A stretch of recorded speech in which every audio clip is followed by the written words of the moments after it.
अब हम लोग नया टॉपिक देखेंगे बायोटेक्नोलॉजी में, जीन ट्रांसफर। ठीक है, जीन ट्रांसफर।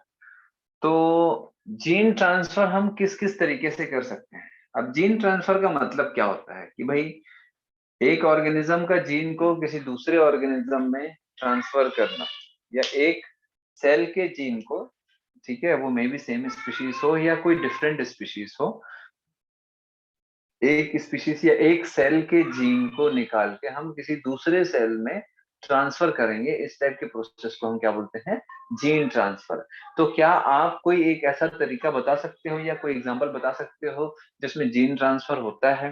हाँ बताओ भाई, सिमरप्रीत बताओ, क्या आप कोई एक ऐसा एग्जांपल दे सकते हैं या फिर क्या आप जानते हैं जिसमें कोई जीन ट्रांसफर होता है?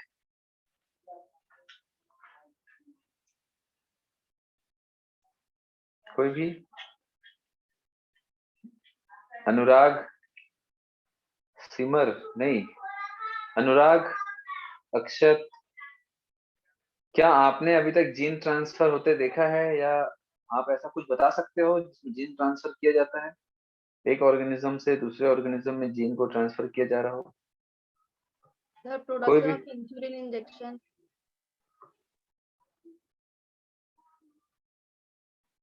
हाँ, और बाकी लोग कोई?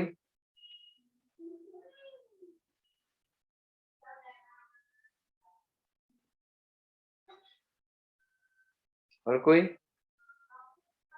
दो भाई, क्षितिज, जीन ट्रांसफर होते कभी देखा है या फिर कभी पढ़े हो, बता सकते हैं? Sir, can we transfer recombinant from?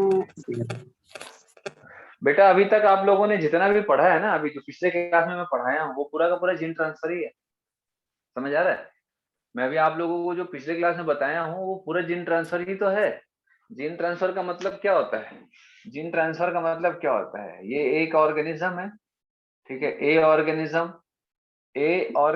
है, ए ऑर्गेनिज्म के जीन को हम क्या कर रहे हैं, ए ऑर्गेनिज्म के जीन को हम ट्रांसफर कर रहे हैं, बी ऑर्गेनिज्म में। ठीक है, ए ऑर्गेनिज्म के जीन को हम ट्रांसफर कर रहे हैं बी ऑर्गेनिज्म में। तो भैया यहाँ पर हम लोगों ने क्या देखा है, ए ऑर्गेनिज्म, जैसे फॉर एग्जांपल मान के चलो कि ह्यूमन ह्यूमन के इंसुलिन जीन को हम लोगों ने यहाँ से क्या किया है, रिमूव किया है, ठीक है, कट किया है, कट करके हम लोगों ने बी ऑर्गेनिज्म में ट्रांसफर किया है। कैसे? बैक्टीरिया, याद आ रहा है ना? इसका प्लाज्मिड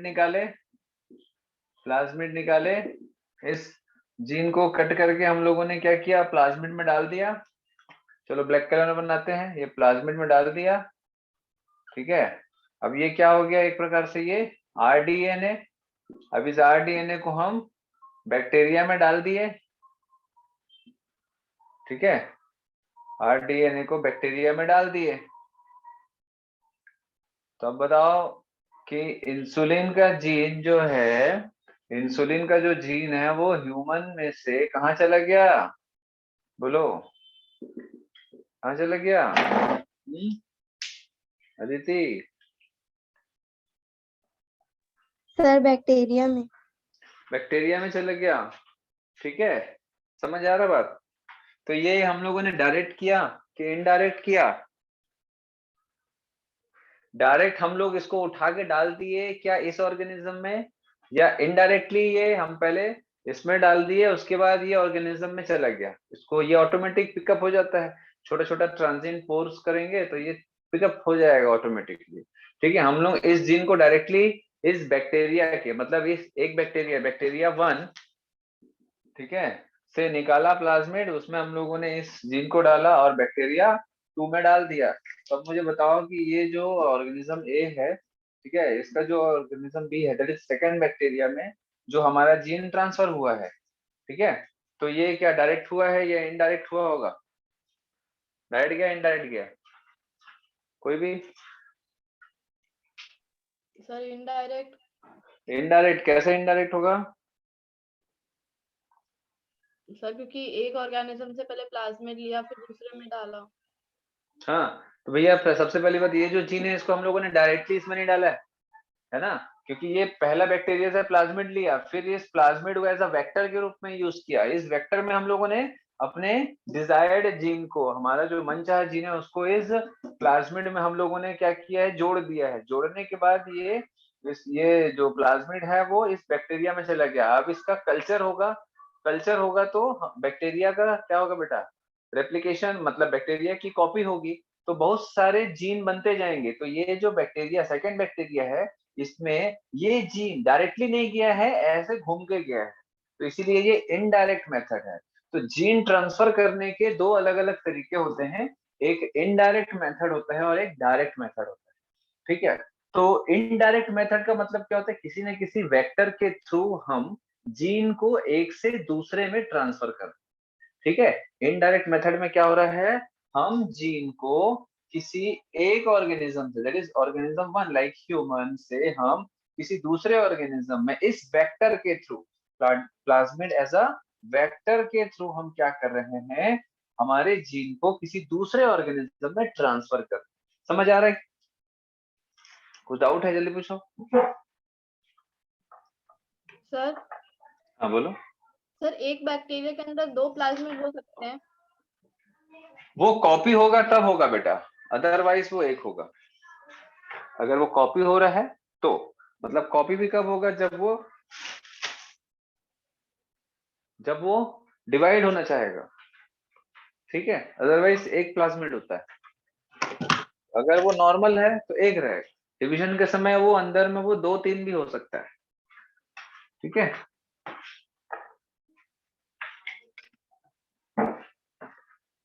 चलो क्लियर हो रहा है ये आप लोगों को? यस तो सर। ये जीन ट्रांसफर क्या हो रहा है, समझ आ रहा है? एक ऑर्गेनिज्म से जीन को किसी दूसरे ऑर्गेनिज्म में हम, वो कोई भी ऑर्गेनिज्म हो सकता है, बट एनिमल हो सकता है, प्लांट हो सकता है, बैक्टीरिया हो सकता है, इवन फंगाई भी हो सकता है। तो किसी भी एक ऑर्गेनिज्म से किसी दूसरे ऑर्गेनिज्म में, दूसरे स्पीशीज में भी हम जीन को ट्रांसफर कर सकते हैं। ठीक है, इसी मेथड को हम क्या बोलते हैं, जीन ट्रांसफर। तो ये जो मैंने तरीका बताया है, ये किस टाइप का तरीका है? It is indirect gene transfer, indirect gene transfer through, किसके through, vector, through vectors. Clear हो रहा है? ठीक है, तो ये पहला हो गया, वेक्टर के थ्रू इनडायरेक्ट जीन ट्रांसफर, है ना। दूसरा जो तरीका होता है बेटा, ये एग्जाम में आता है आप लोगों के। ठीक है, जीन ट्रांसफर के आप बहुत ज्यादा अगर डिटेलिंग नहीं आएगा तो भी आपसे एकदम डायरेक्ट क्वेश्चन आएगा कि जीन ट्रांसफर के मेथड्स क्या क्या है। तो पहला इनडायरेक्ट मेथड किसी कैरियर या वेक्टर के द्वारा, वेक्टर और कैरियर के द्वारा। ठीक है, समझ आ गया ना, कैरियर्स लाइक वेक्टर्स जो होते हैं दे आर कैरियर्स। ठीक है, और दूसरा तरीका जो होता है वो होता है direct method of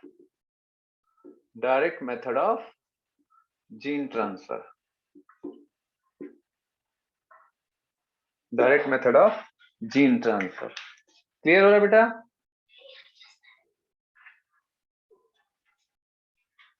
Aditi, sir क्षितेश, direct, हाँ क्या बोल रहे हो? डायरेक्ट कैसे करेंगे? हाँ अभी बताएंगे ना बेटा, अभी यस अभी लिस्ट है, पूरा लिस्ट है उसका। Akshat, Bhavana, yes sir. Yes sir clear है। समझ आ रहा है बेटा? है सिमर, समझ आ रहा है सिमर?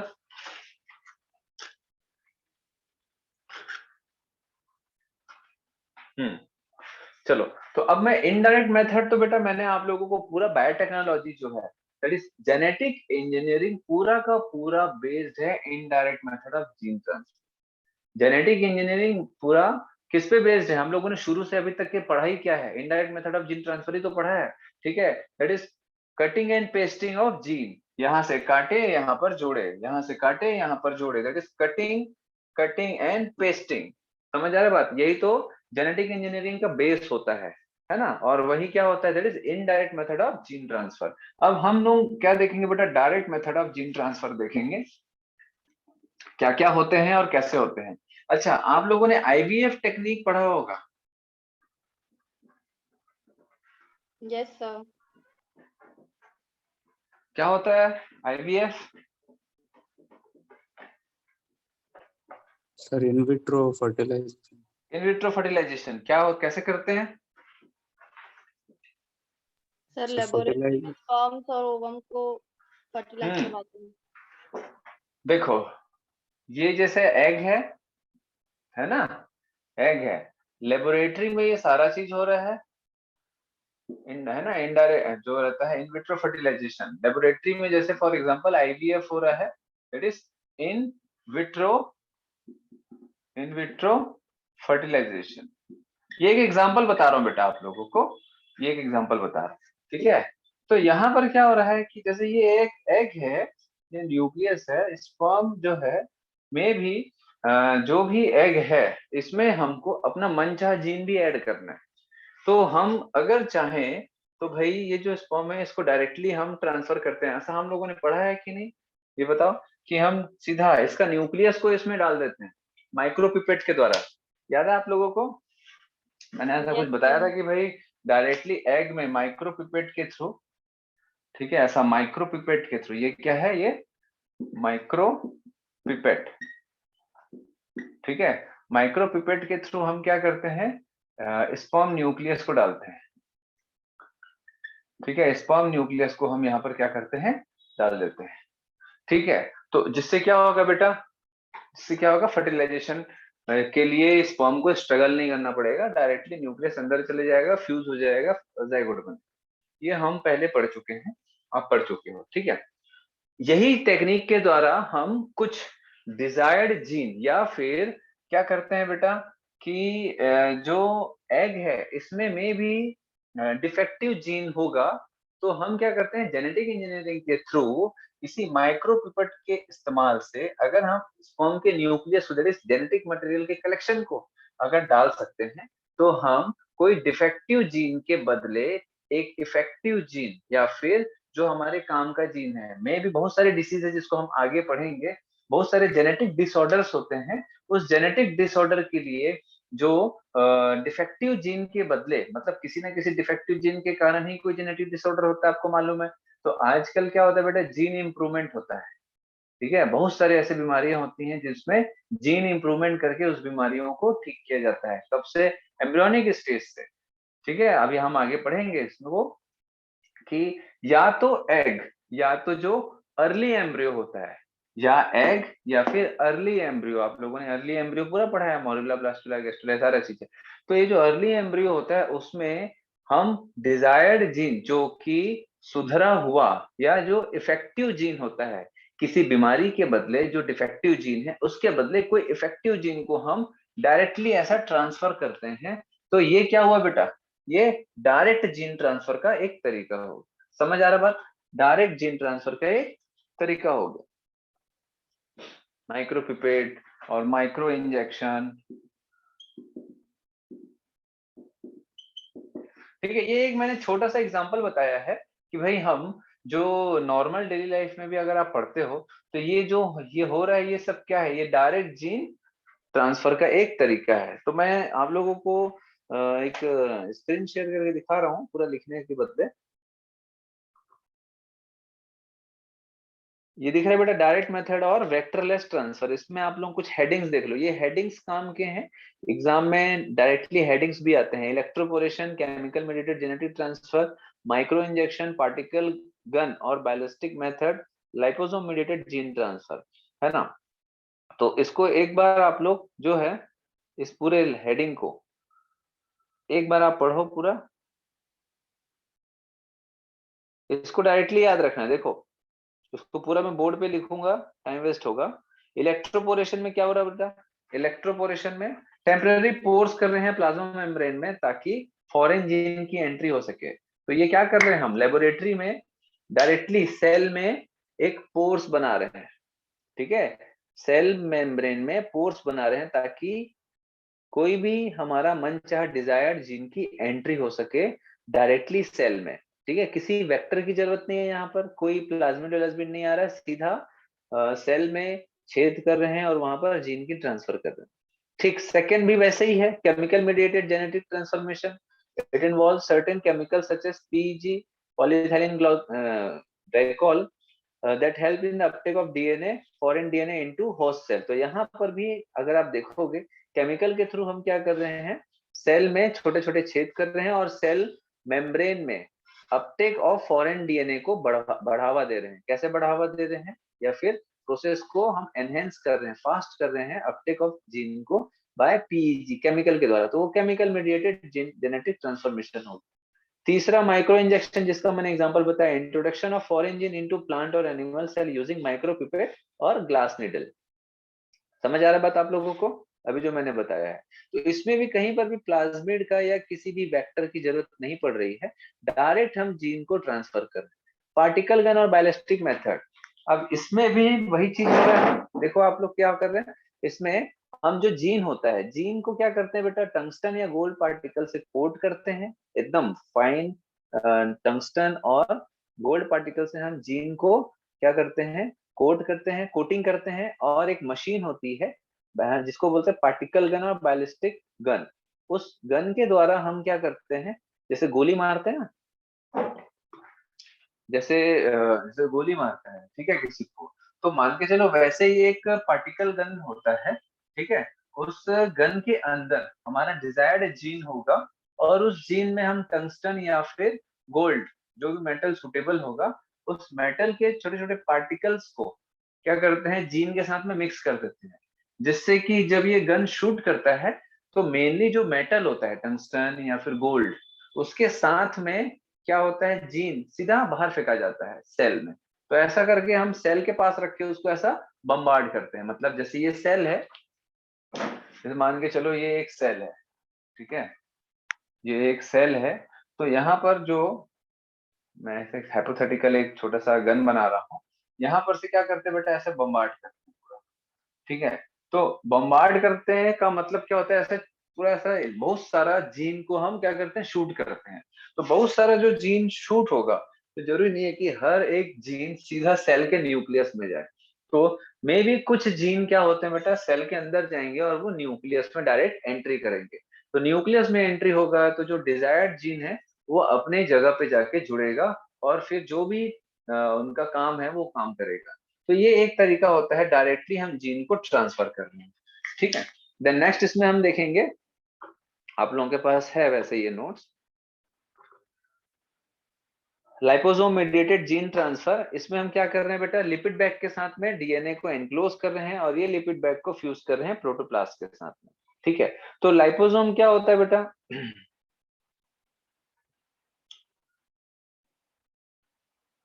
ठीक है,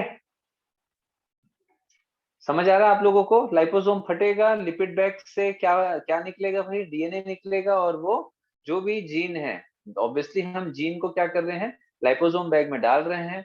और मतलब लाइपोसोम समझ रहे हो, लिपिड बैग को हम लाइपोसोम बोलते हैं ना, ध्यान रखना। लाइपो मतलब लिपिड, दैट इज फैट का जो बैग होता है, लाइपोसोम, है ना, उस बैग में हम डाल दे रहे हैं। उसके बाद फिर हम उसको सेल के अंदर डायरेक्टली इंट्रोड्यूस कर देंगे, जिससे कि वो न्यूक्लियस में जहां जाना है, मतलब न्यूक्लियस में सीधा वो जाके क्या करेगा बेटा, जीन फ्यूज होगा, ठीक है। चाहे वो डिजायर्ड जीन हो चाहे डिफेक्टिव जीन हो, उसको वो रिप्लेस करेगा। तो ये बहुत सारे अलग अलग तरीकों के लिए किया जाता है, ठीक है, कि बीमारी को ठीक करने के लिए या फिर दो अलग अलग जीन को मिलाने के लिए, ऐसे बहुत सारे अलग अलग तरीके होते हैं। तो ये सिर्फ मेथड है, इसका बहुत ज्यादा डिस्क्रिप्शन नहीं आता है। आपको मेनली क्या ध्यान रखना है, वेक्टरलेस जीन ट्रांसफर के ये 5 तरीके, इसको हेडिंग को आपको याद रखना है, ठीक है। समझ आ रहा है बात आप लोगों को, 5 हेडिंग्स आपको याद रखना है। एक इनडायरेक्ट जीन मेथड जो हम लोगों ने पूरा का पूरा पढ़ा है, और इसमें मेनली जो आता है, मेनली आपको हेडिंग्स मालूम होनी चाहिए। हेडिंग भी याद है तो भी आपको चीजें बन जाएंगी क्या हो रहा है, ठीक है। वही चीजें हो रही है इसमें, जो हो रहा है ये सब क्या है, डायरेक्टली हम सेल के अंदर जो है वो जीन को ट्रांसफर कर रहे हैं। तो ये 5 जो मेथड होता है उसको आपको बिल्कुल फिंगर टिप्स पे याद रखना है। क्यों, क्योंकि नीट हो, मे बी आप लोगों का भी एमसीक्यू पैटर्न में आ रहा है, तो जरूर ये क्वेश्चन आता है। मे बी आप लोगों के इस साल ये क्वेश्चन आए कि which of the following is not a indirect method of not a direct method of gene transfer. अब इनमें से कौन direct method of gene transfer नहीं है, इसका मतलब ये है कि भैया 4 ऑप्शन देगा तो 4 में से 3 इन पांचों का रहेगा, मतलब 5 में से 3 एग्जाम्पल आपको जो है देगा, और डी कोई दूसरा चीज देगा जिसको आपको मार्क करना है। समझ पा रहे हो आप लोग? भाई अगर आपको बोल दिया which of the following is not direct method of gene transfer, ठीक है, तो इनमें से कौन direct method of gene transfer नहीं है, तो 3 जो रहेगा वो इन 5 एग्जाम्पल में से रहेगा। क्लियर हो रहा है? तो हेडिंग्स में नहीं याद रखना है आपको, हेडिंग से क्वेश्चन आता है, बाकी इसके अंदर बहुत ज्यादा लिखा नहीं रहता है। वो पीजी बस ध्यान रखेंगे, पॉलीइथाइलिन ग्लाइकॉल और एक पार्टिकल गन, ठीक है। दो जगह जो होता है, एक आपका केमिकल मीडिएटेड में कौन सा केमिकल यूज करते हैं, पीजी, और जो पार्टिकल गन कौन सा पार्टिकल यूज करते हैं हम लोग, कौन सा पार्टिकल यूज करते हैं, गोल्ड और टंगस्टन, ठीक है, गोल्ड और टंगस्टन पार्टिकल। तो ये कभी कभी आया है, ठीक है, कौन सा पार्टिकल यूज करते हैं और यहाँ पर कौन सा केमिकल यूज करते हैं, बाकी सब में अंदर में से बहुत ज्यादा नहीं आता।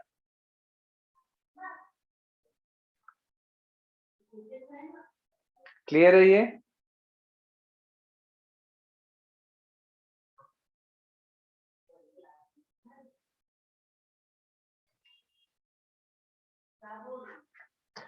क्लियर है ये कि यहाँ से क्या क्या क्वेश्चन आएगा, ये तो आपको मालूम है। इसमें से 5 जो है वो याद रखने हैं आपको, पांचों मेथड, और 5 में से ये 2 है, इसमें के एग्जांपल्स आपको ध्यान रखने हैं बस, polyethylene glycol and tungsten gold particle.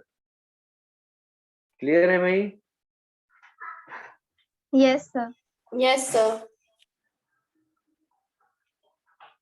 चलो, अब हम लोग जो यहाँ पर indirect method of gene transfer देखे हैं बेटा, लेकिन ये जो एक एग्जांपल हम लोगों ने देखा है कि कैसे हम प्लाज्मिड के थ्रू हम दूसरे बैक्टीरिया में, प्लाज्मिड जो रहता है दूसरे बैक्टीरिया में जा रहा है और वो बैक्टीरिया से हमारा जो जीन है वो उस बैक्टीरिया में चला गया, ठीक है, ये तो एक नॉर्मल हो गया। लेकिन हम चाहें तो हम किसी जीन को किसी दूसरे ऑर्गेनिज्म में भी हम इनडायरेक्टली डलवा सकते हैं या इनडायरेक्टली डाल सकते हैं हम चाहते, ठीक है। तो उसका एक और एग्जांपल है जो कि प्लांट से रिलेटेड है। अभी हम लोगों ने एनिमल और बैक्टीरिया का देखा, अभी हम लोगों ने क्या क्या देखा कि एक ह्यूमन का और एक बैक्टीरिया का देखा, लेकिन एक्चुअल में जो एग्जाम्पल दिया हुआ है अब हम उसका डिस्कशन करेंगे, ठीक है। मैं हटा रहा हूँ इसको।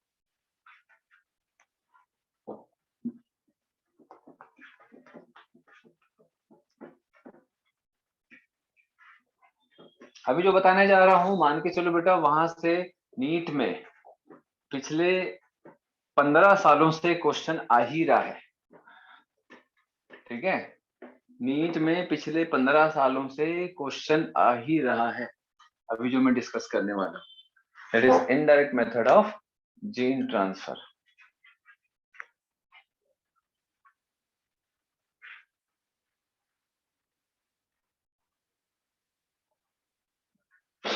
तो अभी हम लोगों ने जो एक पहला एग्जांपल देखा, क्या एग्जांपल देखा बताओ? इनडायरेक्ट मेथड का पहला एग्जांपल हम लोगों ने क्या देखा? वेक्टर। तो ये वेक्टर्स क्या हो सकते हैं? वेक्टर क्या हो सकते हैं, बोलिए, एक वेक्टर का एग्जांपल बताओ। Bacteria, bacteriophage, plasmid. प्लाज्मिड ही तो है ना बेटा, वेक्टर के रूप में हमारा जीन को वो दूसरे ऑर्गेनिज्म में डाल रहे हैं ना, हमारे जीन को दूसरे बैक्टीरिया में डाल रहे हैं वो। हम लोगों ने क्या क्या देखा था वेक्टर के रूप में? Plasmid, bacteriophage. What is bacteriophage? एक हो गया प्लाज्मिड, एंड दूसरा व्हाट इज बैक्टीरियोफेज? बैक्टीरियोफेज क्या होता है? हाँ, बैक्टीरिया, बैक्टीरियोफेज क्या होते हैं? viruses that infect bacteria. हाँ, तो बैक्टीरियोफेज क्या है? एक प्रकार एक वायरस है बैक्टीरियोफेज क्या है? एक वायरस है। तो कुल मिला करके यहाँ पर जो मेन जो क्वेश्चन आता है वेक्टर्स से, मेन जो वेक्टर्स से क्वेश्चन आता है वो मेनली दो वेक्टर है कि एक प्लाज्मिड है भैया, एक्सपेरिमेंट में जो हम बहुत ज्यादा यूज करते हैं, दूसरा वायरस। तो प्लाज्मिड एज अ वेक्टर हम लोगों ने पूरा पूरा का पूरा बायोटेक्नोलॉजी इसी से ही पढ़ा है, ठीक है। अब जो वायरस है, वायरस एज अ वेक्टर के रूप में हम यहाँ पर स्टडी करेंगे, ठीक है। अच्छा, और बैक्टीरिया भी हो सकता है क्या? बैक्टीरिया हो नहीं सकता सर। है क्या? हाँ, सर बैक्टीरियल आर्टिफिशियल क्रोमोसोम हो सकता है। बैक्टीरियल आर्टिफिशियल क्रोमोसोम हो सकता है, ठीक है। बैक्टीरियल आर्टिफिशियल क्रोमोसोम और ईस्ट आर्टिफिशियल क्रोमोसोम, ये सारा चीज हम यहाँ पर पढ़ लिए हैं, ठीक है।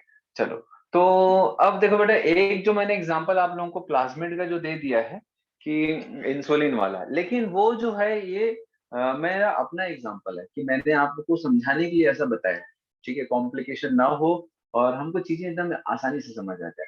लेकिन आप लोगों के जो सिलेबस में है, आप लोगों की जो बुक में है, सिलेबस में है, किसका? Indirect gene transfer through vector और कैरियर्स। तो दो एग्जांपल मेनली देखते हैं, प्लाज्मिड और वायरस। तो प्लाज्मिड का जो एग्जांपल मैंने आपको शुरू से बताया है वो एक्चुअल में आपका नेक्स्ट चैप्टर में आता है, इसमें एप्लीकेशन ऑफ बायोटेक्नोलॉजी। लेकिन उसको बताने से चीजें बहुत आसान हो जाती है, इसलिए मैं हमेशा वही एग्जांपल बताता हूँ। तो यहाँ पर आप लोगों का जो इनडायरेक्ट जीन ट्रांसफर है उसका जो एग्जाम्पल दिया गया है वो कुछ और है, काम एक ही है, एग्जाम्पल कुछ और दिया गया है, ठीक है। तो वो भी प्लाज्मिड का ही एग्जाम्पल है। तो एक बैक्टीरिया है जिसको बोलते हैं एग्रो बैक्टीरियम ट्यूमिफेशियम, ठीक है, एग्रोबैक्टीरियम ट्यूमिफेशियम। अब ये एग्रोबैक्टीरियम ट्यूमिफेशियन क्या होता है? एग्रोबैक्टीरियम ट्यूमिफेशियन क्या होता है? ये एक बैक्टीरिया है, सबसे पहली बात, ये एक बैक्टीरिया है बेटा। ये जो एग्रोबैक्टीरियम है ना, इससे न जाने कितने क्वेश्चन आए हैं नीट में। मतलब अगर आप 10-15 साल 20 साल का भी क्वेश्चन उठा के देखोगे तो एग्रोबैक्टीरियम से ढेर सारा क्वेश्चन मिलेगा, अलग अलग टाइप का क्वेश्चन मिलेगा, ठीक है। हर एक चीज पूछता है इसके बारे में, हर एक चीज, ठीक है। तो मैं आप लोगों को एकदम शुरुआत से जीरो लेवल से बताते जाऊंगा क्योंकि ये बहुत ज्यादा इंपॉर्टेंट है। और मैं आपको बता रहा हूँ कि 90% चांस है एग्रोबैक्टीरियम का एक क्वेश्चन आपके टर्म 2 में आएगा ही। 90% चांस है कि टर्म 2 में आपके आएगा, ठीक है। और नीट में भी आने के चांसेस रहते हैं 90%, ठीक है। तो इसको ध्यान से समझना। एग्रोबैक्टीरियम ट्यूमिफेशियन एक बैक्टीरिया है, ठीक। ये जो बैक्टीरिया है ऑब्वियसली इसमें प्लाज्मिड होगा, बोलो होगा कि नहीं होगा? होगा कि नहीं होगा? Yes sir. भाई ये बैक्टीरिया, इसमें प्लाज्मिड होगा। फिर पूछा जाता है कि ये जो बैक्टीरिया है ये क्या करता है? तो ये प्लांट पैथोजन है। प्लांट पैथोजन, पैथोजन समझते हो? जो डिसीज कॉज करता है, ठीक है। प्लांट पैथोजन है which causes disease in plants, ठीक है। तो जो डिसीज है वो किस टाइप का डिसीज है? जो डिसीज है वो किस टाइप का डिसीज है? तो mainly they causes tumour, mainly they causes tumours in plant. Plant में ये ट्यूमर समझते हो आप लोग? ट्यूमर समझते हो? हाँ ठीक है, सर। ट्यूमर समझते हो ना आप लोग, है ना। तो mainly they causes tumour in plant, ठीक है। लाइक एग्जांपल के रूप में क्राउन गॉल ट्यूमर एक्सेट्रा, ठीक है। Agrobacterium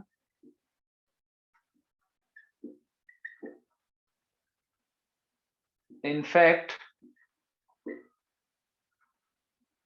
maximum broad leaf plant. बहुत सारे जो ब्रॉड लीफ प्लांट होते हैं ना, जैसे सोयाबीन हो गया, टमाटर हो गया, ऐसे बहुत सारे जो जिनके ब्रॉड लीफ जो प्लांट्स होते हैं उसको ये इन्फेक्ट करता है, ठीक है, एग्जाम्पल लिख सकते हो, टमाटर, soybean, sunflower, cotton, tomato, soybean,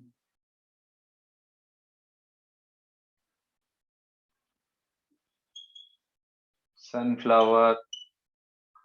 ठीक है। तो ये ब्रॉड लीफ प्लांट को क्या करता है बेटा? इन्फेक्ट करता है। क्या करता है उसमें? कॉटन भी लिख लिया था, एक्सेट्रा, है ना। तो ब्रॉड लीफ प्लांट को ये इन्फेक्ट करता है। ठीक है, तो ये कैसे इन्फेक्ट करता है, क्या कॉज करता है ये? ट्यूमर। बहुत इंपॉर्टेंट है, ध्यान रखिए। ठीक है, कॉजेस ट्यूमर इन सर प्लांट। हाँ बोलो। सर मैं दूसरे डिवाइस से ज्वाइन कर रहा हूँ, आप ले लीजिए ना। हाँ ठीक है।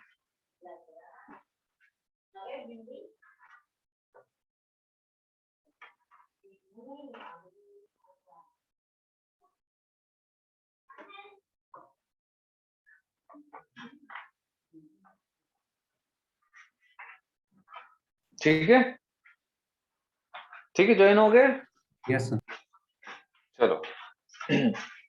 तो देखो बेटा, इसमें क्या क्या पूछता है कि ये जो इनडायरेक्ट जीन ट्रांसफर वेक्टर है, उसमें जो प्लाज्मिड है उसका एक एग्जांपल हम देखते हैं, जो भी आपके सिलेबस में है इस चैप्टर में। ठीक है, और जो मैं एग्जांपल बताया वो नेक्स्ट चैप्टर में है। ठीक है, तो अभी जो चैप्टर वाला है टॉपिक वो भी हम कर ही लेते हैं एग्जांपल के तौर पर। एग्रोबैक्टीरियम ट्यूमेफिकेशन, ये एक बैक्टीरिया है, सबसे पहली बात ध्यान रखना है, क्योंकि एग्जाम में आता है ये क्या है। ठीक है, दूसरा कि ये एक प्लांट पैथोजन है, तो ये पैथोजन है तो डिसीज कॉज करेगा, तो ये किस टाइप का डिसीज कॉज करेगा? तो ये ट्यूमर कॉज करता है प्लांट में। ठीक है, तो मेनली ये ट्यूमर किसमें कॉज करेगा? ये डाइकॉट प्लांट। ठीक है, डाइकॉट, ये भी आता है एग्जाम में, डाइकॉट प्लांट। तो ट्यूमर किसमें कॉज करेगा? Mainly dicot plant. एग्जाम्पल के तौर पर क्राउन गॉल ट्यूमर कॉज करता है, क्राउन गॉल ट्यूमर, ये भी आता है एग्जाम में कि उस ट्यूमर का जो डिसीज का नाम है, उस डिसीज का नाम क्या है? That is crown gall tumour. ये एक एग्जांपल हो गया जो मोस्ट इंपॉर्टेंट है। दूसरा, एग्रोबैक्टीरियम में इन्फेक्ट किसको करते हैं भाई? Broad leaf plant. ये सब क्या है बेटा? डाइकॉट है। ये जितने हम देख रहे हैं ये डाइकॉट प्लांट्स है। तो डाइकॉट प्लांट में दो तीन एग्जांपल मैंने ऐसे बता दिया रफली, tomato, soybean, sunflower, cotton, etcetera. Clear हो रहा है ये? क्लियर हो रहा है? ठीक है, चलो। यस। अब ये जो एग्रोबैक्टीरियम है, ये कैसे, हाउ दे इन्फेक्ट और प्रोड्यूस ट्यूमर, समझ रहे हो? ये कैसे प्लांट को इन्फेक्शन करते हैं, कैसे इन्फेक्शन, कौन सा हो रहा है, क्या इन्फेक्शन हो रहा है प्लांट में, बताओ क्या इन्फेक्शन हो रहा है प्लांट में?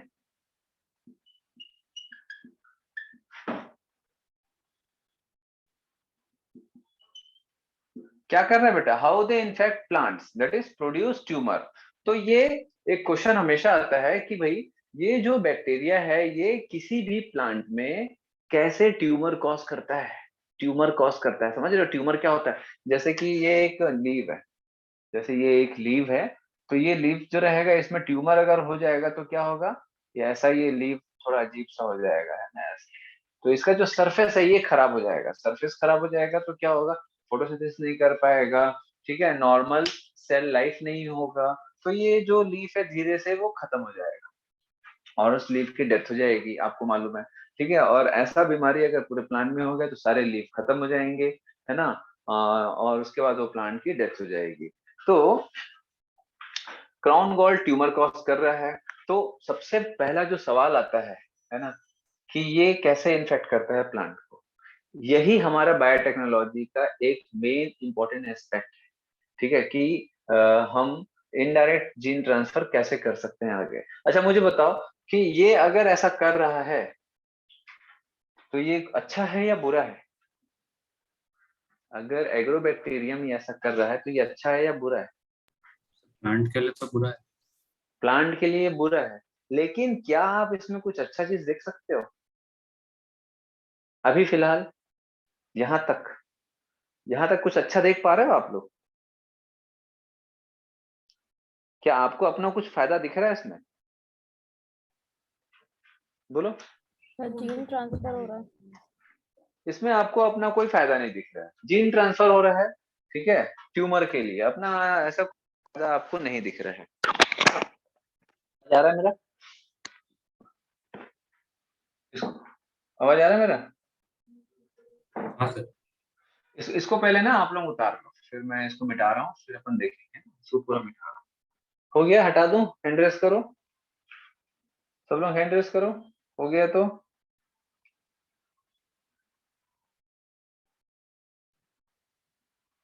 अक्षत, प्राची, अनुराग,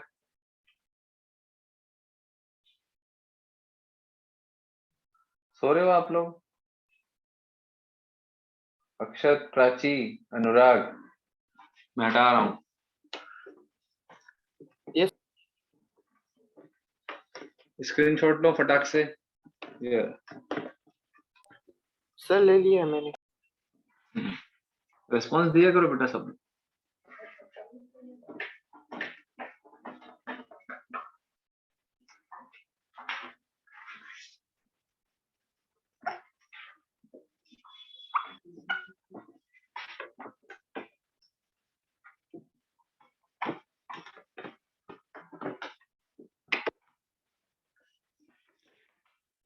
देखो बेटा, एक कहावत है, हम जैसा दुनिया को देखना चाहते हैं दुनिया हमको वैसी दिखती है।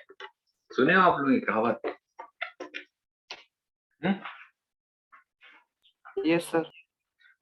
है ना, कि हमारा नजरिया जो रहता है इस दुनिया को सुंदर बनाता है, हमारा नजरिया इस दुनिया को खराब दिखाता है। ठीक है, मतलब हम इस दुनिया को कैसे देखते हैं ये हमारे नजरिए पर डिपेंड करता है। क्या हम किसी चीज में कुछ अच्छा देखते हैं? है ना, अगर हम कुछ अच्छा देखना चाहेंगे तो हमको हर बुरी चीज में भी अच्छा चीज दिखेगा। लेकिन अगर हमारा नजरिया ही खराब है कि हम नेगेटिव सोचते हैं या नेगेटिव चीजों पर ध्यान देते हैं, तो हमको अच्छी चीजें भी बुरी लगने लगेंगी।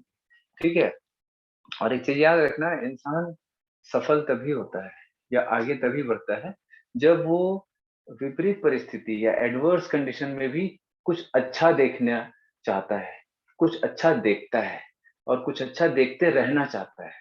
ठीक है, आगे बढ़ने की। तो ये नजरिया ही आपको आपके लेवल से ऊपर उठाए।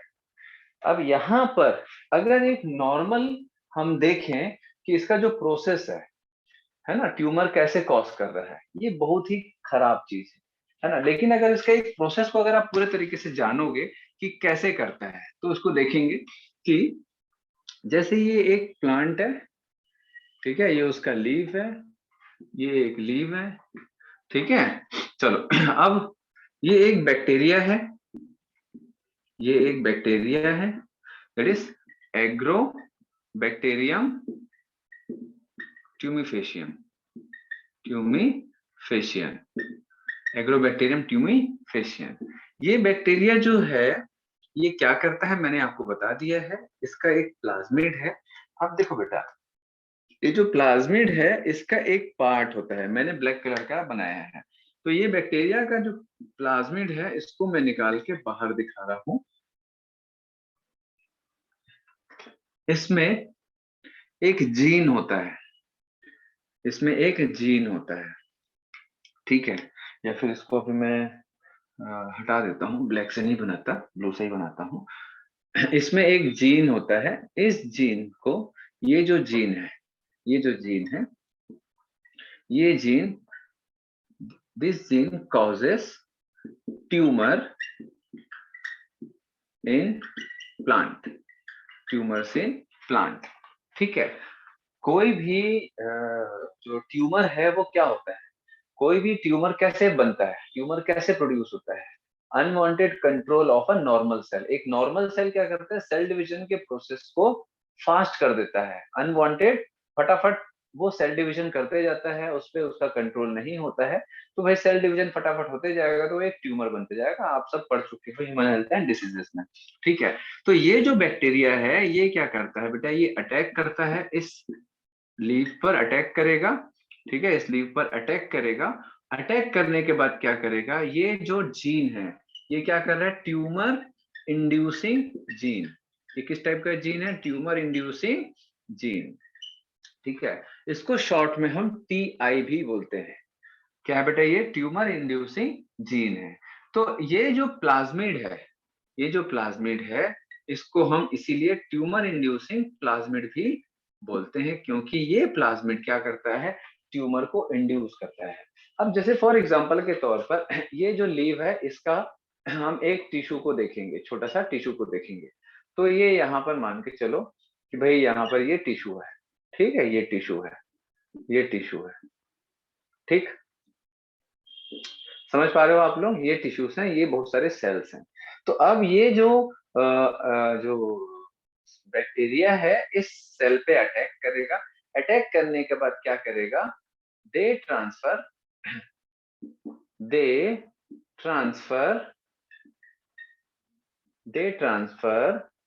Tumour inducing gene into plant cell. समझ आ रहा है आप लोगों को, they transfer tumour inducing gene, ये बहुत इंपॉर्टेंट है बेटा, tumour inducing gene into plant cell. तो जो जीन होता है उसको टी जीन बोलते हैं, ट्रांसफरेबल जीन, है ना, transferable gene, that is T gene, ठीक है। तो अगर हम टी जीन वी जीन ना भी याद रखें तो हमको ध्यान रखना है, ट्यूमर इंड्यूसिंग जो प्लाज्मिड होता है उसमें एक टी जीन होता है जो ट्रांसफर होता है, ठीक है, इतना समझ आ रहा है? Yes sir. चलो, अब ये जो प्लाज्मिड है ये पूरा का पूरा ट्रांसफर होगा इसमें, आप देखेंगे बेटा इस प्लाज्मिड को मैं यहाँ पर ट्रांसफर कर रहा हूँ, तो ये प्लाज्मिड आ गया, ये क्या है, ये प्लाज्मिड है, ठीक है, ये प्लाज्मिड है। अब इसको अपन थोड़ा सा बड़ा करके देखें, थोड़ा सा बड़ा करके देखिए, ये दिख रहा है आप लोगों को सेल, यहाँ पर दिख रहा है, ठीक है। सर डायरेक्ट ट्रांसफर होगा क्या? नहीं बेटा, देखो ना, अभी बता रहा हूँ, आप लोग देखना फिर बताना डायरेक्ट ट्रांसफर हो रहा है। चलो अब देखना यहाँ पर, ये जो एक प्लांट सेल है, ये क्या है, ये एक प्लांट सेल है, प्लांट सेल का ये न्यूक्लियस है, यहाँ पर क्या ट्रांसफर हो गया, बोलो, प्लाज्मिड। ये क्या है, प्लाज्मिड। प्लाज्मिड का ये हिस्सा जिसको हम टीजीन बोलते हैं, ये हिस्सा जिसको हम टीजीन बोलते हैं, ये प्लाज्मिड क्या करेगा कि ये जीन को ट्रांसफर करेगा इसके न्यूक्लियस में, ठीक है, ये जीन को ट्रांसफर करेगा इसके न्यूक्लियस में। ये क्या हो रहा है बेटा, जीन ट्रांसफर हो रहा है, ये प्लाज्मिड जीन को ट्रांसफर करेगा प्लांट सेल के न्यूक्लियस में। समझ आया बात, ठीक है। अब ये जो जीन है ये क्या करेगा बेटा, ये जो जीन है ये क्या करेगा, ट्यूमर इंड्यूस करेगा, मतलब सेल को डिवाइड करने के लिए इंड्यूस करेगा, प्लांट सेल को डिवाइड करने के लिए इंड्यूस करेगा। क्यों करेगा ऐसा, ताकि बहुत सारे प्लांट सेल बने जिसमें प्लाज्मिड अवेलेबल होता है, बहुत सारे प्लांट सेल बनेंगे जिसमें बैक्टीरिया का प्लाज्मिड अवेलेबल होगा, ठीक है। चलो, अब ये जो बैक्टीरिया का प्लाज्मिड जो अंदर गया है, ये ट्यूमर इंड्यूसिंग जीन को क्या किया बेटा, प्लांट के साथ में इनकॉर्पोरेट कर दिया, मिला दिया। अब ये जो प्लांट सेल है इसमें ट्यूमर इंड्यूस होगा, tumour induce in plant cell, ठीक है, tumour induce in plant cell, clear है। तो अब भाई क्या हो गया, डिसीज हो गया। अब इसमें क्या आप लोगों को कुछ अच्छी चीज दिख रही है क्या, इसमें कुछ अच्छी चीज आप लोग देख सकते हो जो हमारे काम की है?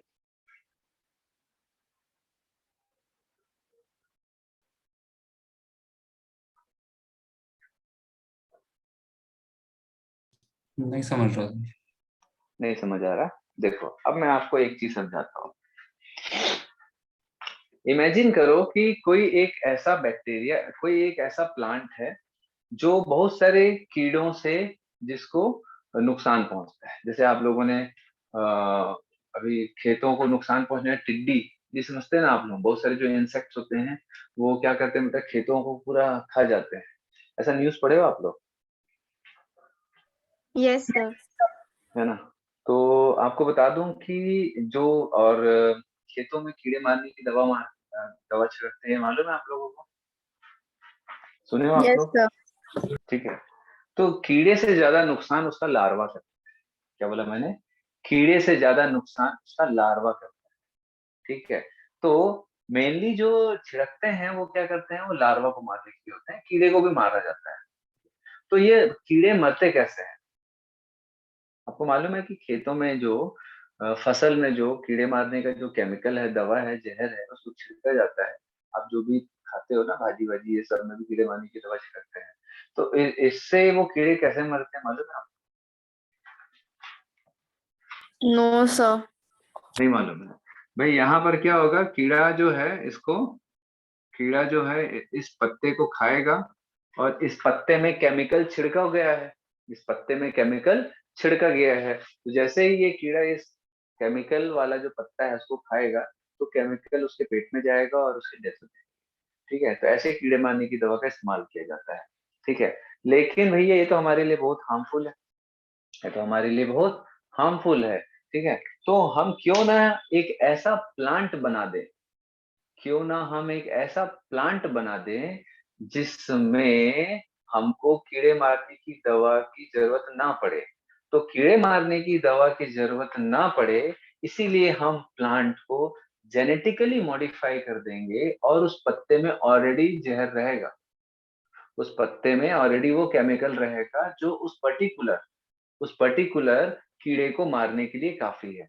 ठीक है, तो वो जो केमिकल है जिस कीड़े मतलब कीड़ा जिससे मरता है ना, तो वो केमिकल के जो जीन है उसको हम क्या करेंगे, प्लांट में डाल देंगे। लेकिन हम उस प्लांट में कैसे डालेंगे?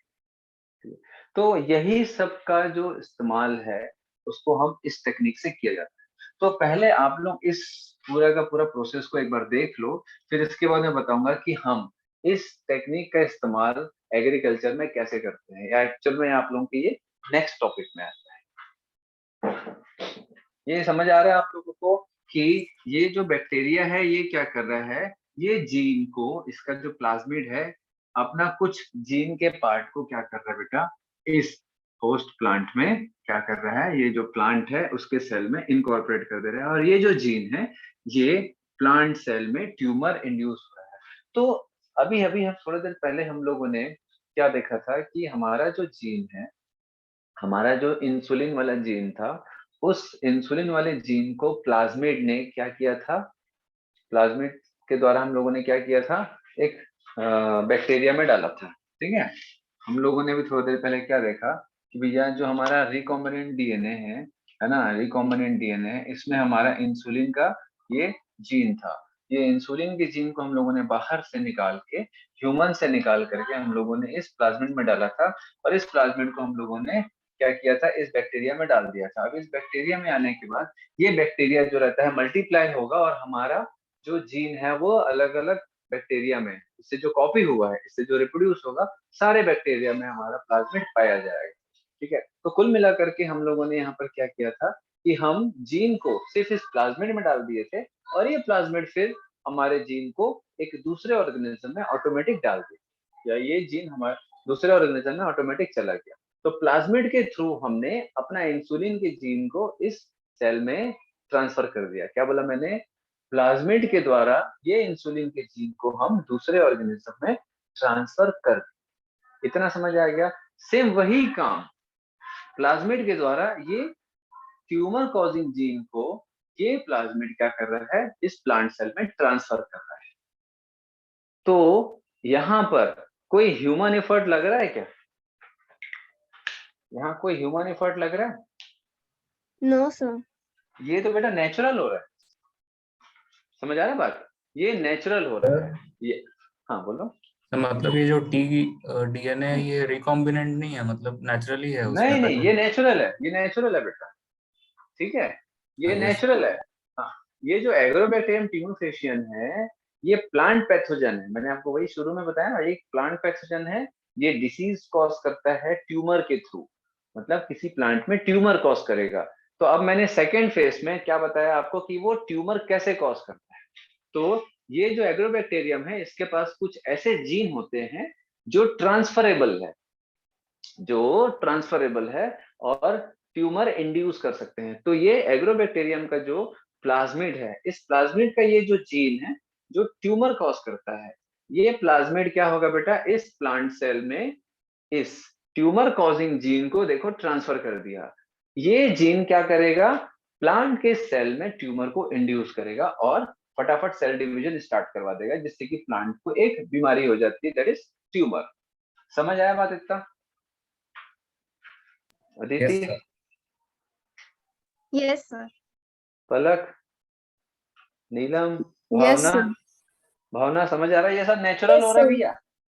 ये सब हम, ये इससे हमको कोई लेने देने नहीं है, बैक्टीरिया को हमसे कोई लेने देने नहीं है, ना ही हमको इस बैक्टीरिया से लेने देना है। ये सारी चीजें नेचर में है पहले से, ये अपने आप हो रहा है। जैसे कोई ट्यूमर जो रहता है, कोई बीमारी फैलाने वाले ऑर्गेनिज्म होते हैं, वैसे ही ये इस प्लांट में एक बीमारी फैला रहे हैं। लेकिन आप लोग यहाँ पर एक चीज को ध्यान देना जो बहुत इंपॉर्टेंट है, ये बैक्टीरिया क्या कर रहा है, विथआउट ह्यूमन एफर्ट ये बैक्टीरिया इस प्लाज्मिड के कुछ जीन को इस सेल में ट्रांसफर कर रहे हैं।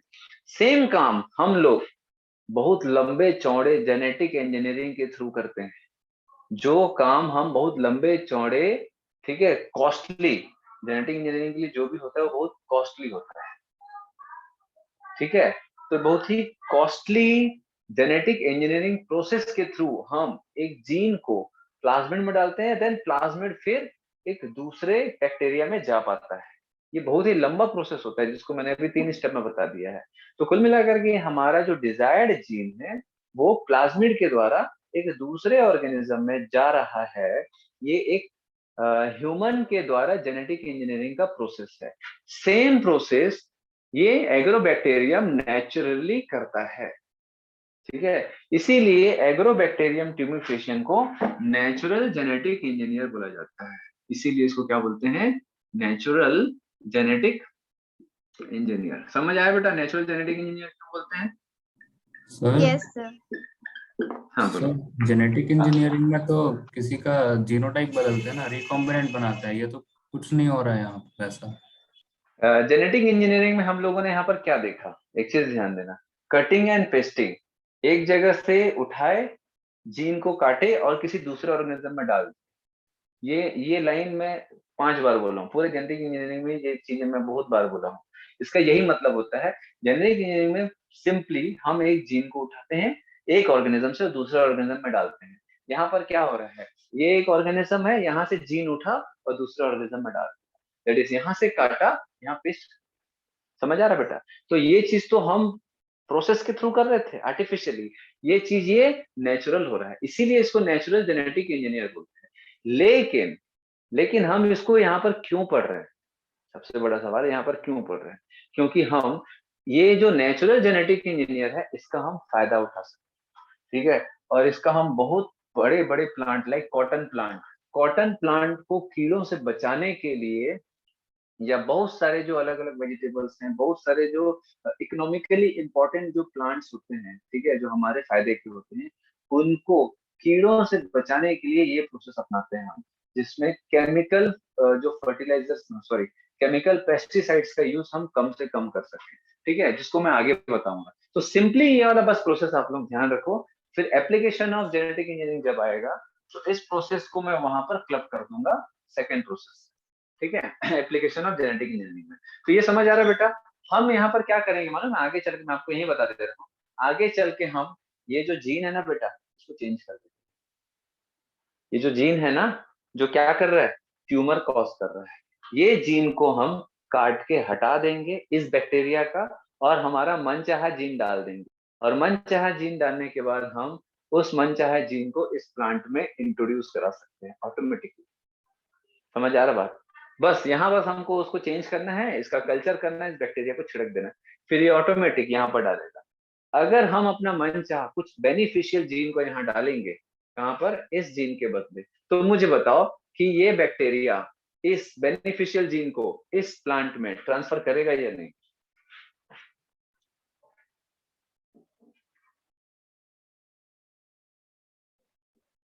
सोच के बोलो, बताओ भाई। अगर हम इस ट्यूमर कॉजिंग जीन के बदले हमारा बेनिफिशियल जीन को डाल दें यहाँ पर जिस जगह पे, ठीक है, तो क्या ये बैक्टीरिया हमारे जीन को इस प्लांट में ट्रांसफर करेगा या नहीं? Yes sir. अगर नहीं कर रहा होता तो हम डालते ही नहीं ना बेनिफिशियल। हाँ, अगर नहीं करेगा तो हम डालेंगे ही क्यों, जबरदस्ती का। हाँ, काहे को माथापच्ची करेंगे। तो जरूर हमको इससे फायदा मिलेगा, तो हम क्या करेंगे, बस इस जीन को चेंज कर देंगे और इसका जो नेचुरल जेनेटिक इंजीनियरिंग का जो कैपेबिलिटी है इसका हम इस्तेमाल करेंगे। That is application of genetic engineering. समझ आ रहा है आगे हम क्या पढ़ने वाले हैं? क्लियर है बात? Yes sir. Yes, sir. Yes sir. चलिए, देन उसके बाद हम देखेंगे बेटा आगे। इसको मैं हटा रहा हूं, हटा दूं। Yes, sir. अब देखो, अभी हम लोगों ने क्या क्या देखा कि जीन को ट्रांसफर कर रहे हैं एक ऑर्गेनिज्म से दूसरे ऑर्गेनिज्म में, फिर हम बैक्टीरिया का कल्चर कर रहे हैं, फिर उसके बाद हम लोगों ने इंसुलिन बनाया। तो कुल मिला करके मैं वही प्रोसेस में वापस आऊंगा कि जेनेटिक इंजीनियरिंग का प्रोसेस हो गया, उसके बाद हमको एक कल्चर मिल गया। याद है मैंने आपको बताया था कि एक कल्चर, बैक्टीरिया का एक कल्चर हमको मिलेगा, है ना। कौन सा बैक्टीरिया है वो, कौन सा बैक्टीरिया भाई? देखो सीधी सी बात है कि मान के चलो कि हम लोगों ने क्या किया, ह्यूमन इंसुलिन जीन को प्लाज्मिड में डाला। अब ये जो आरडीएनए है, ठीक है, दैट इज प्लाज्मिड, इसको हम कहाँ डाल रहे हैं? बैक्टीरिया में, ठीक है। ये बैक्टीरिया का हम क्या कर रहे हैं? कल्चर कर रहे हैं। क्यों कर रहे हैं?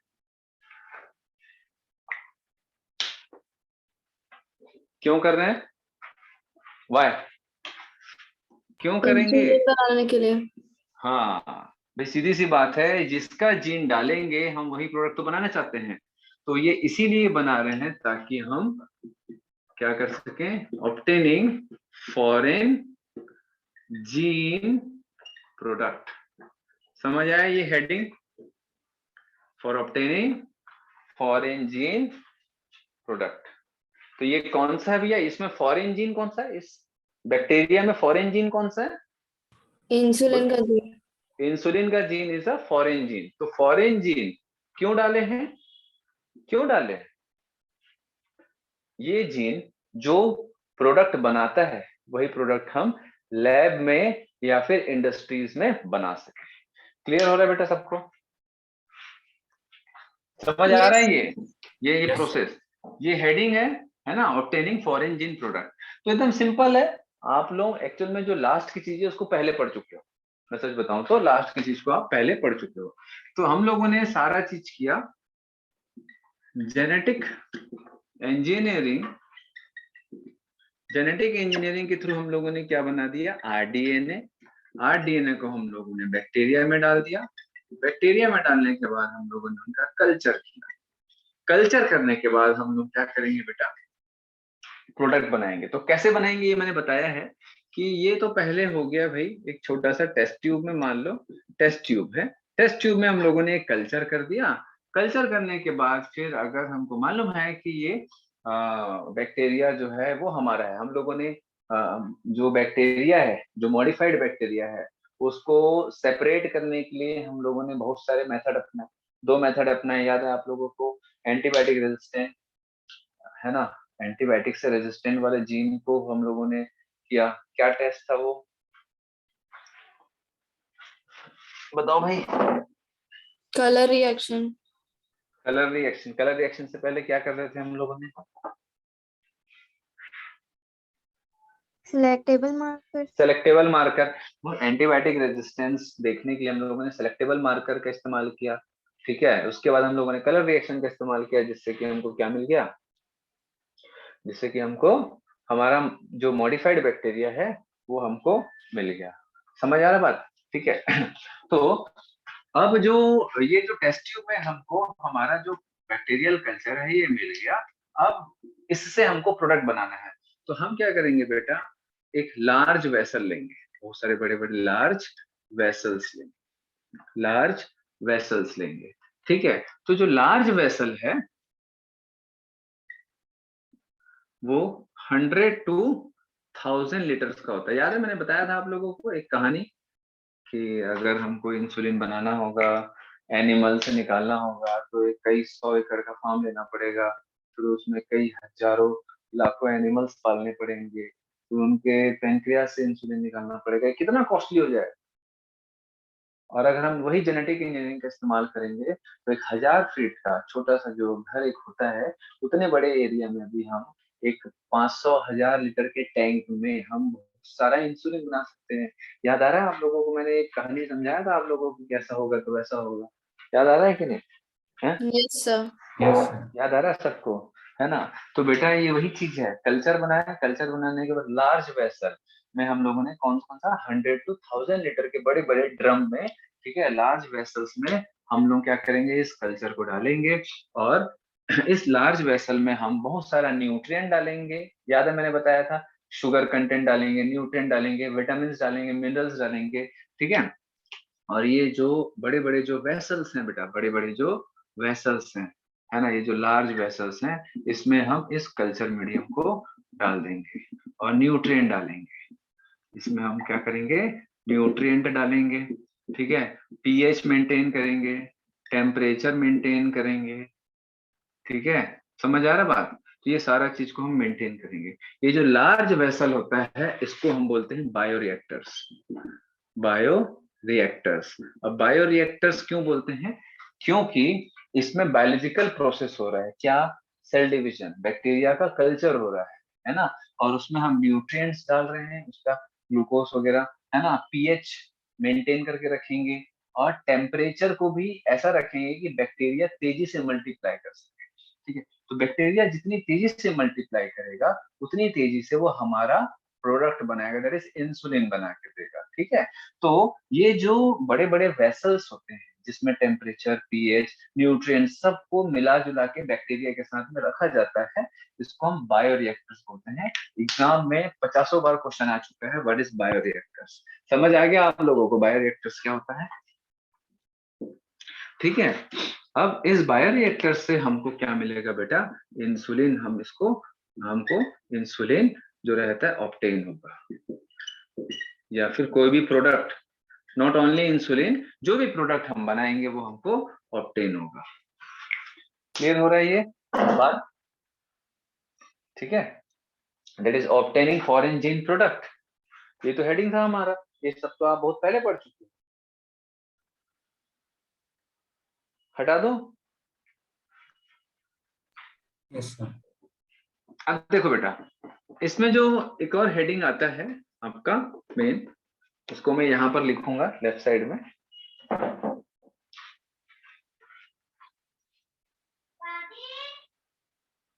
ये इंडस्ट्रियल यूटिलाइजेशन ऑफ बायोटेक्नोलॉजी,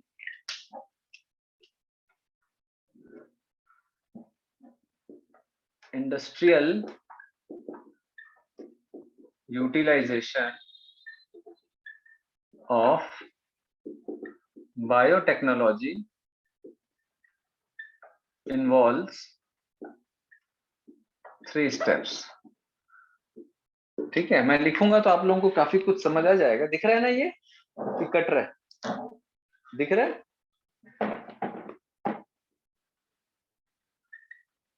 कटेगा तो बता देना। Laboratory scale process, pilot plant process,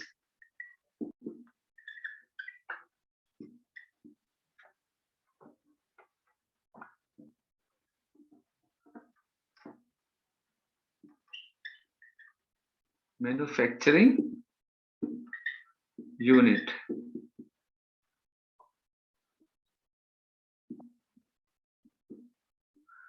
and इसके बाद most important down streaming process. Down streaming process. अब मुझे बताओ लेबोरेटरी स्केल प्रोसेस क्या होगा?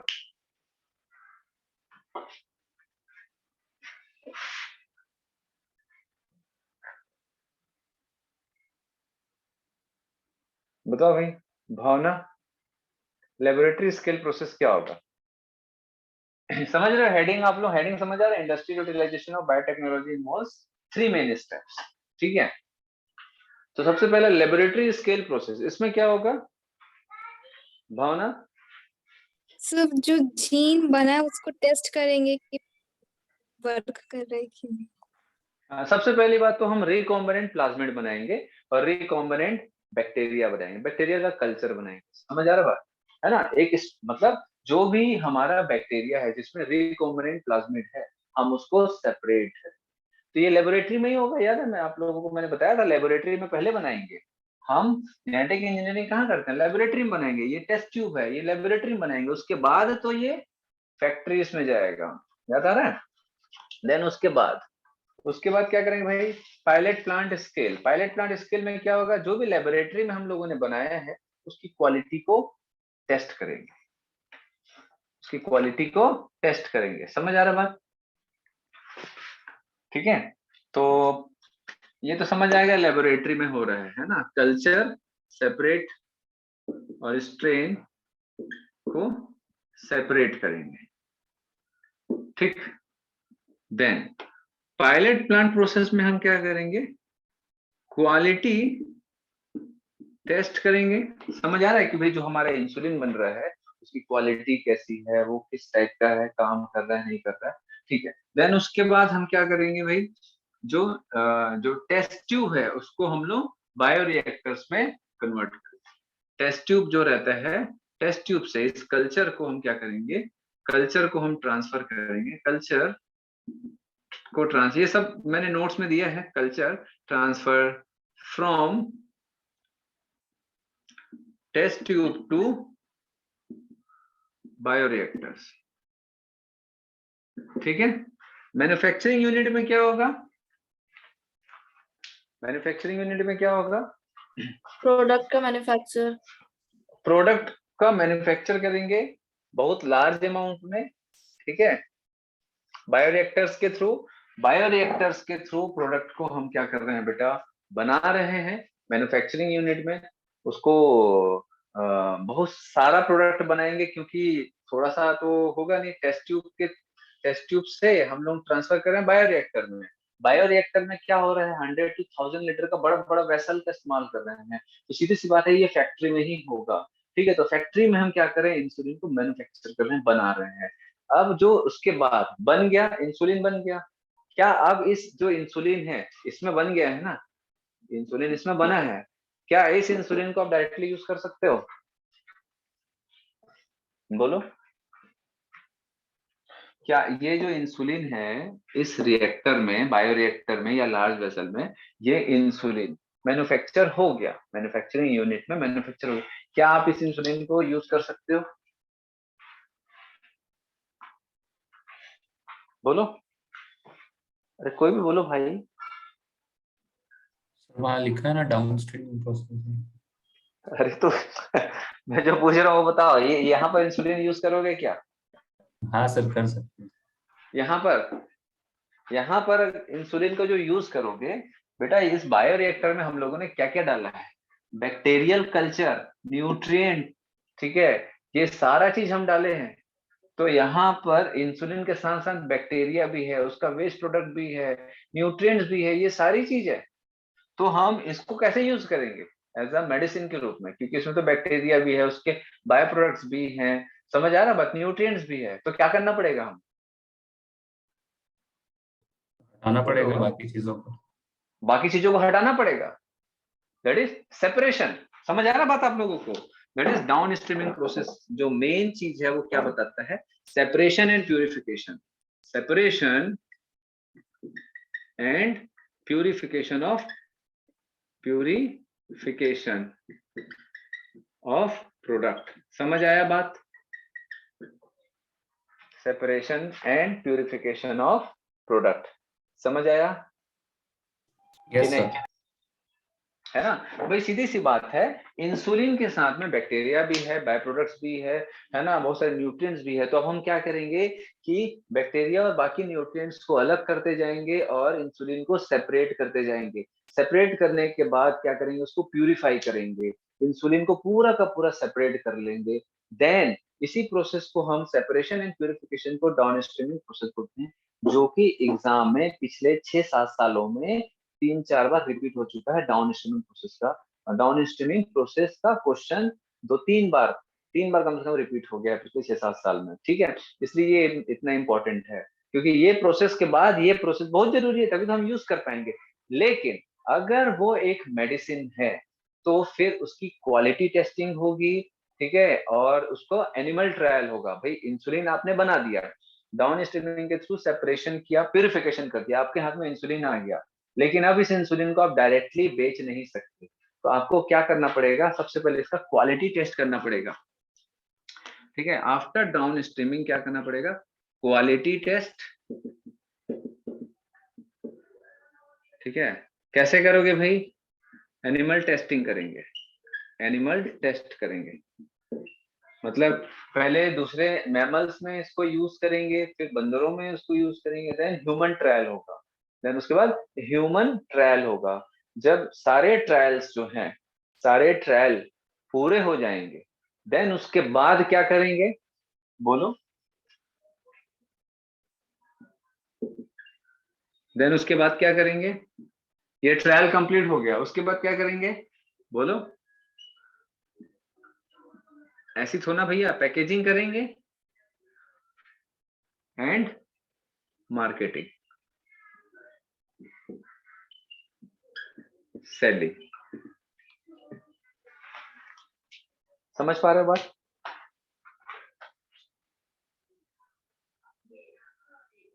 क्लियर है बेटा? ये प्रोसेस को ध्यान रखना है ना। डाउन स्ट्रीमिंग प्रोसेस में purification, separation, then animal trial होगा, ह्यूमन ट्रायल होगा, then packaging, marketing, selling. Clear है प्रोसेस? Yes sir.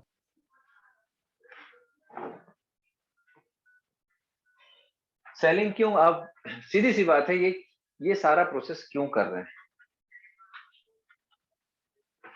ये सारी चीजें क्यों कर रहे हैं? लास्ट पॉइंट के लिए इतना तामझाम क्यों किए, लास्ट पॉइंट के लिए, है ना। इतना मारा मारी, इतना एक्सपेरिमेंट, ये वो क्यों किया, इतना पैसा खर्च क्यों किया, लास्ट पॉइंट के लिए, सेलिंग, ठीक है, बेच सके। समझ आ रहा है? तो हम फायदे के लिए बैक्टीरिया को भी नहीं छोड़ते, ह्यूमंस जो है वो हर चीज को यूज करना चाहता है। क्लियर हो गया ये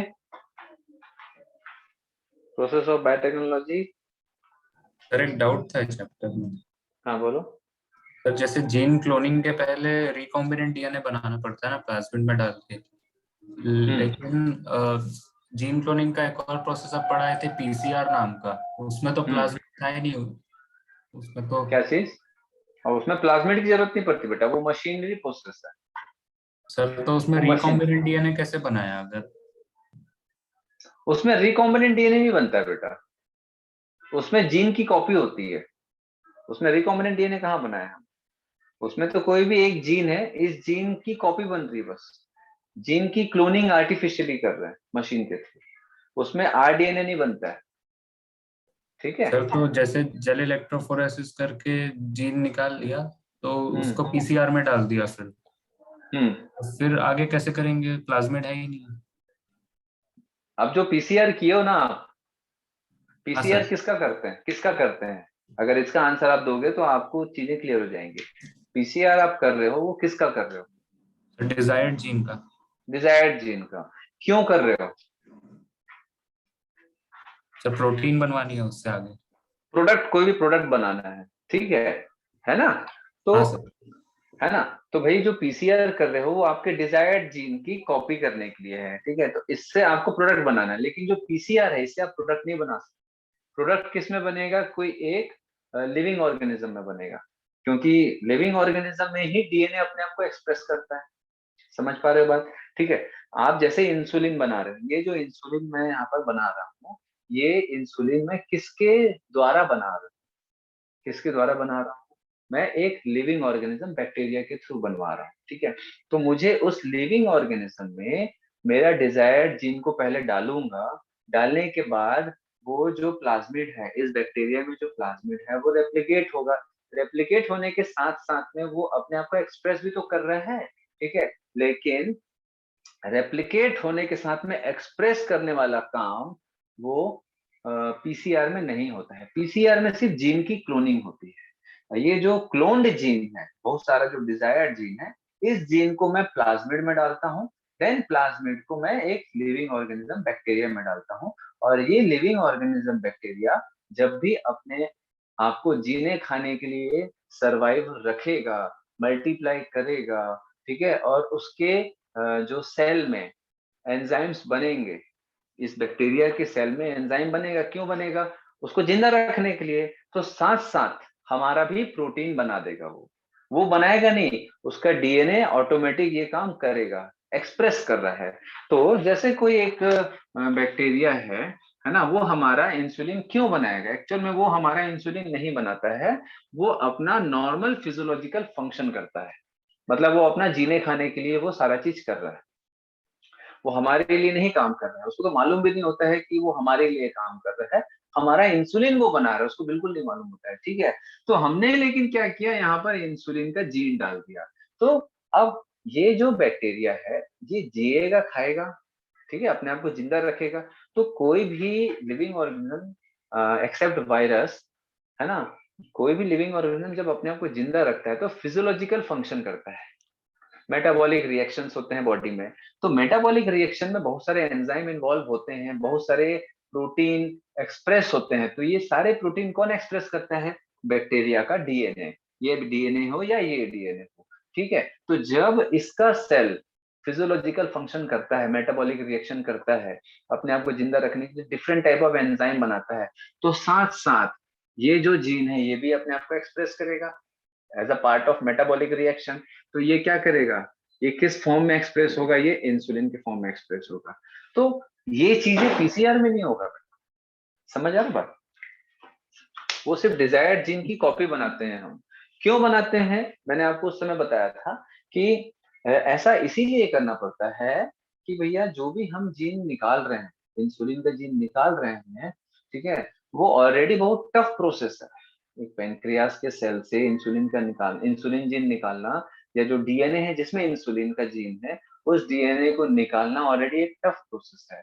फिर हम उस लिमिटेड क्वांटिटी ऑफ डीएनए जिसमें इंसुलिन का जीन है, उसको बड़ी मुश्किल से सेपरेट कर पाते हैं।